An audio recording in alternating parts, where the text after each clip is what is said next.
না, বিধায়ক হিসাবে প্রথমবারের মতো জয়ী হওয়া তো একটা আনন্দের বিষয়। আর রাজনীতি জীবনে একটা পরিবর্তন অত্যন্ত খুশি। আমি দলের প্রতি কৃতজ্ঞতা জানাই।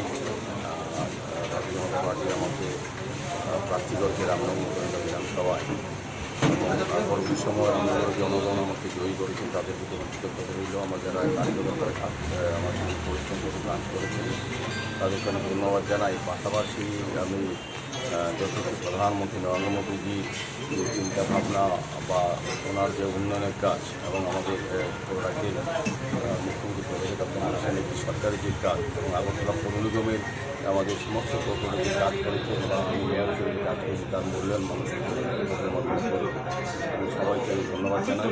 পাশাপাশি আজকে আর তেমন বদলি মণ্ডলের উদ্যোগে মন্ডল সংস্থান এবং অন্যান্য কার্যকরী সদস্যরা আছেন মণ্ডলের সভাপতিও আছেন।